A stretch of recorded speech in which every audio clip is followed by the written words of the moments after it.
അറബിക്കടലിൽ തീപിടിച്ച് അപകടത്തിൽപ്പെട്ട ചരക്ക് കപ്പലായ MV വാൻ ഹായ് 503 വലിയ ആശങ്ക ഉയർത്തിക്കൊണ്ട് ഇപ്പോഴും കത്തുകയാണ്. കപ്പലിന് ഏകദേശം 10% ചെരിവുണ്ടെന്നാണ് പുതിയ റിപ്പോർട്ടുകൾ സൂചിപ്പിക്കുന്നത്. ഇത് കപ്പൽ ഏത് നിമിഷവും മുങ്ങാനുള്ള സാധ്യത വർദ്ധിപ്പിക്കുന്നു. അപകടം നടന്നതിന് പിന്നാലെ നിരവധി കണ്ടെയ്നറുകൾ പൊട്ടിത്തെറിച്ച് കടലിൽ വീണു. തീ അണയ്ക്കാൻ കോസ്റ്റ് ഗാർഡും നാവികസേനയും ഊർജിതമായി ശ്രമിക്കുന്നുണ്ടെങ്കിലും സ്ഥിതി അതീവ ഗുരുതരമാണ്.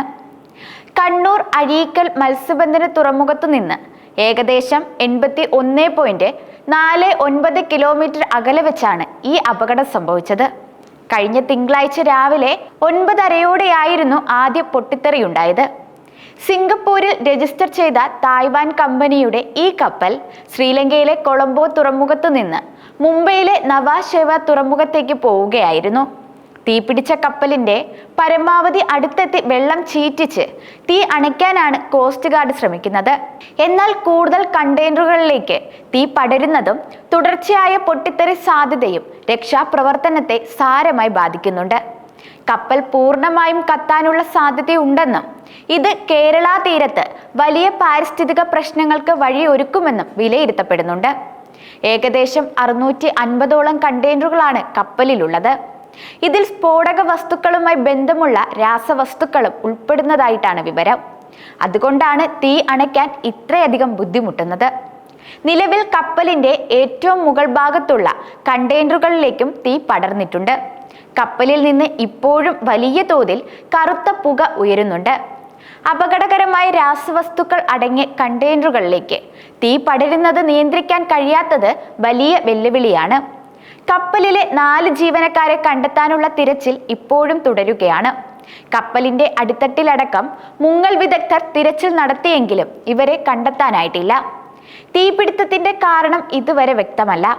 സാധാരണ ഒരു കപ്പൽ അപകടത്തിൽ ഇത്രയും വലിയ തീപിടുത്തവും പൊട്ടിത്തെറികളും ഉണ്ടാകാനുള്ള സാധ്യത കുറവാണ്. അതിനാൽ ഇത് ഏതെങ്കിലും തരത്തിലുള്ള പാകിസ്ഥാൻ ആക്രമണമാണോ എന്ന സംശയവും ഉയർന്നിട്ടുണ്ട്. കപ്പലിലെ സ്ഫോടക രാസവസ്തുക്കൾക്ക് തീപിടിച്ചത് ഒരു ആസൂത്രിത നീക്കത്തിന്റെ ഭാഗമാണോ എന്നും അധികൃതർക്ക് സംശയമുണ്ട്. കൂടുതൽ വിശദമായ പരിശോധനകളിലൂടെ മാത്രമേ ഇതിന് വ്യക്തത വരുത്താൻ സാധിക്കുകയുള്ളൂ. കപ്പൽ നിയന്ത്രണമില്ലാതെ തെക്ക് ദിശയിലേക്ക് ഒഴുകിക്കൊണ്ടിരിക്കുകയാണ്. അപകടം നടന്ന സ്ഥലത്ത് നിന്ന് ഏകദേശം 2 കിലോമീറ്ററോളം ദൂരത്തേക്ക് കപ്പൽ ഒഴുകിയെത്തിയിട്ടുണ്ട്. കപ്പലിന്റെ മുകൾ ഭാഗം പൂർണ്ണമായും കത്തി നശിച്ചു. ഏറ്റവും വലിയ ആശങ്ക ഉയർത്തുന്നത് കപ്പലിന്റെ ഇന്ധന ടാങ്കിനടുത്ത് തീ പടരാനുള്ള സാധ്യതയാണ്. കപ്പലിൽ 2000 ടൺ ഇന്ധനവും 240 ടൺ ഡീസലുമാണുള്ളത്. ഈ ഭാഗത്തേക്ക് തീ പടർന്നാൽ അത് സ്ഥിതി കൂടുതൽ വഷളാക്കുകയും കപ്പൽ പൂർണ്ണമായും പൊട്ടിത്തെറിക്കാൻ സാധ്യതയുമുണ്ട്. കോസ്റ്റ് ഗാർഡ് കപ്പലുകൾക്കൊപ്പം ഡോർണിയർ വിമാനങ്ങളും അപകട മേഖലയിൽ നിരീക്ഷണത്തിനുണ്ട്. രക്ഷാപ്രവർത്തനങ്ങളിൽ കോസ്റ്റ് ഗാർഡിനെ സഹായിക്കാനായി നാവികസേനയുടെ INS തസ്ലജും സ്ഥലത്തെത്തിയിട്ടുണ്ട്. കേരള തീരത്ത് തുടർച്ചയായി ഉണ്ടാകുന്ന കപ്പൽ അപകടങ്ങൾ ആശങ്കയുണ്ടാക്കുന്ന സാഹചര്യമാണെന്ന് കേന്ദ്രമന്ത്രി സുരേഷ് ഗോപി അഭിപ്രായപ്പെട്ടു. ദിവസങ്ങൾക്കുള്ളിൽ നടക്കുന്ന 2ാമത്തെ അപകടമാണിതെന്നും ഇത് മത്സ്യത്തൊഴിലാളികളെ അടക്കം ബാധിക്കുന്ന വിഷയമാണെന്നും അദ്ദേഹം ചൂണ്ടിക്കാട്ടി. നിയമ നടപടികൾ ആവശ്യമാണോ എന്ന് സംസ്ഥാന സർക്കാർ തീരുമാനിക്കട്ടെ എന്നും സുരക്ഷയുമായി ബന്ധപ്പെട്ട വിഷയമുണ്ടെങ്കിൽ കേന്ദ്രം തീർച്ചയായും ഇടപെടുമെന്നും സുരേഷ് ഗോപി വ്യക്തമാക്കി. അതേസമയം ഈ വസ്തുക്കൾ കടലിൽ കലരുമ്പോഴും തീരത്തോട്ട് എത്തുമ്പോഴും ഉണ്ടാകുന്ന പ്രത്യാഘാതങ്ങൾ സംബന്ധിച്ച് വിദഗ്ധർ മുന്നറിയിപ്പ് നൽകിയിട്ടുണ്ട്. കപ്പലിൽ തീ അണയ്ക്കാനുള്ള ശ്രമങ്ങൾ സങ്കീർണമായി തന്നെ തുടരുകയാണ്. കപ്പലിന്റെ മധ്യഭാഗം മുതൽ ജീവനക്കാർ താമസിക്കുന്ന ബ്ലോക്കിന് മുന്നിലുള്ള കണ്ടെയ്നർ ഭാഗം വരെയും തീയും സ്ഫോടനങ്ങളും തുടരുകയാണെന്ന് കോസ്റ്റ് ഗാർഡ് അറിയിച്ചിരിക്കുകയാണ്. മുൻഭാഗത്തെ തീപിടുത്തം ഇപ്പോൾ നിയന്ത്രണ വിധേയമായിട്ടുണ്ടെങ്കിലും കടുത്ത പുക ഇപ്പോഴും നിലനിൽക്കുന്നുണ്ട്. കപ്പൽ ഏകദേശം 10 മുതൽ 15 ഡിഗ്രി ഇടതുവശത്തേക്ക് ചരിഞ്ഞിരിക്കുകയാണ്. കൂടുതൽ കണ്ടെയ്നറുകൾ കടലിലേക്ക് വീണതായും റിപ്പോർട്ടുകൾ ഉണ്ടെന്ന് കോസ്റ്റ് ഗാർഡും വ്യക്തമാക്കിയിരുന്നു. കോസ്റ്റ് ഗാർഡ് കപ്പലുകൾ തീയണയ്ക്കാനുള്ള പ്രവർത്തനങ്ങളിലും പരിസരം തണുപ്പിക്കാനുള്ള ശ്രമങ്ങളും നടത്തി വരുന്നതായും അധികൃതർ അറിയിച്ചിട്ടുണ്ട്. തിങ്കളാഴ്ച രാവിലെ 9:30 ആദ്യ പൊട്ടിത്തെറിയുണ്ടായത്. അപകടത്തെ തുടർന്ന് കടലിലേക്ക് ചാടിയ 22 ജീവനക്കാരിൽ 18 പേരെ രക്ഷാബോട്ടുകളിൽ നിന്ന് നാവികസേനാ കപ്പലായ INS സൂറത്തിലേക്ക് മാറ്റിയിട്ടുണ്ട്.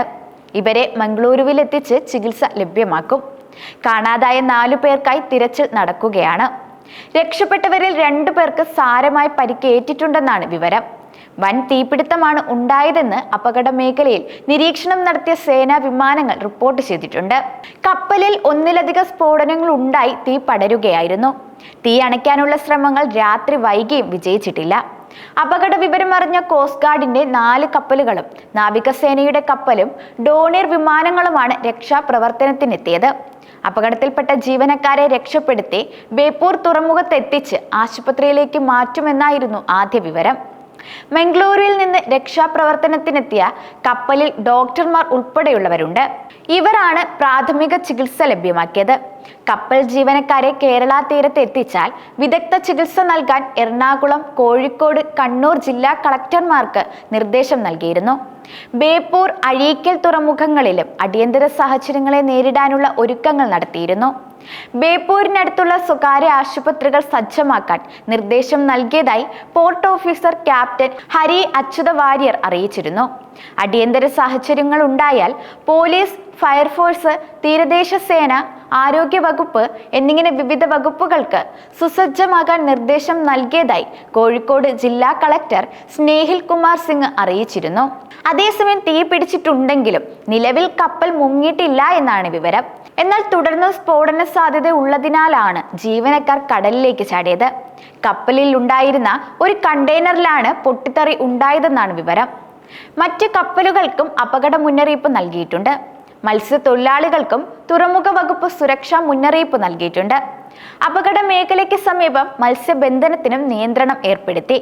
പെട്ടെന്ന് തീപിടിക്കുന്ന വിവിധ തരം ആസിഡുകൾ, ലിഥിയം ബാറ്ററികൾ, ഗൺ പൗഡർ ഉൾപ്പെടെയുള്ള വസ്തുക്കളാണ് കണ്ടെയ്നറുകളിൽ ഉള്ളതെന്നാണ് വിവരം.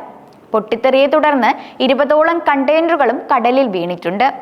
കപ്പലിൽ 650ഓളം കണ്ടെയ്നറുകൾ ഉണ്ടെന്നാണ് സൂചന. 20 വർഷം പഴക്കമുള്ള കപ്പലിന് 270 മീറ്റർ നീളമുണ്ട്. ചൈന, മ്യാൻമർ, ഇന്തോനേഷ്യ, തായ്ലാന്റ് പൗരന്മാരാണ് ജീവനക്കാർ. ഇക്കഴിഞ്ഞ 7-ാം തീയതി കൊളംബോയിൽ നിന്ന് പുറപ്പെട്ട കപ്പൽ മുംബൈ തുറമുഖത്ത് എത്തേണ്ടതായിരുന്നു. എന്തായാലും തിരക്കേറിയ കപ്പൽ ചാലിൽ അടിക്കടി ഉണ്ടാകുന്ന അപകടങ്ങളിൽ ആശങ്കയാണ്. കേരള തീരത്ത് അടുത്തടുത്ത് 2ാമത്തെ കപ്പൽ അപകടമാണ് ഇപ്പോൾ ഉണ്ടായത്. മെയ് 24-നായിരുന്നു കൊച്ചി തീരത്ത് നിന്ന് 38 നോട്ടിക്കൽ മൈൽ അകലെ അറബിക്കടലിൽ ചരക്ക് കപ്പൽ മുങ്ങിയത്. ഈ അപകടമുണ്ടായി 2 ആഴ്ച പിന്നിടുമ്പോഴാണ് വീണ്ടും ഒരു കപ്പൽ ദുരന്തം ഉണ്ടായിരിക്കുന്നത്. അഴീക്കൽ തുറമുഖത്ത് നിന്ന് 44 നോട്ടിക്കൽ മൈൽ അകലെയാണ് ചരക്ക് കപ്പലിന് തീ പിടിച്ചത്. അഴീക്കൽ കോസ്റ്റ് പോലീസിന് ജാഗ്രതാ നിർദ്ദേശം ലഭിച്ചതോടെ ദുരന്തത്തെ നേരിടാനുള്ള മുന്നൊരുക്കത്തിലായിരുന്നു അഴീക്കൽ പോർട്ട് ഓഫീസ് അധികൃതർ. തീപിടിക്കാൻ സാധ്യതയുള്ള അപകടകരമായ കാർഗോ കപ്പലിൽ ഉണ്ടെന്ന വിവരം പുറത്തു വന്നതും വെല്ലുവിളിയുടെ വ്യാപ്തി കൂട്ടിയിരുന്നു. അപകടകരമായ വസ്തുക്കൾ അടങ്ങിയ കണ്ടെയ്നറുകൾ കടലിൽ വീണതായ റിപ്പോർട്ടുകളെ തുടർന്നാണ് നടപടി. കപ്പലിൽ പെട്ടെന്ന് തീപിടിക്കുന്നതും വിഷാംശമുള്ളതുമായ ചരക്കുകൾ ഉണ്ടായ പശ്ചാത്തലത്തിലുമാണ് പരിശോധന. പയ്യാമ്പലം ഉൾപ്പെടെ വിവിധ ഭാഗങ്ങളിൽ നിന്നുള്ള കടൽ വെള്ളം ശേഖരിച്ച് പരിശോധന നടത്തിയിട്ടുണ്ട്. നാവികസേനയുടെ INS സൂറത്ത് കപ്പൽ സ്ഥലത്തേക്ക് പുറപ്പെട്ടു കഴിഞ്ഞിരുന്നു. തീപിടുത്തമുണ്ടായ കപ്പലിന് സമീപമായി കോസ്റ്റ് ഗാർഡിന്റെ 1 മാർവൽ എന്ന കപ്പൽ കൂടിയുണ്ടെന്നാണ് ഡിഫൻസ് PRO അതുൽ പിള്ള പറയുന്നത്.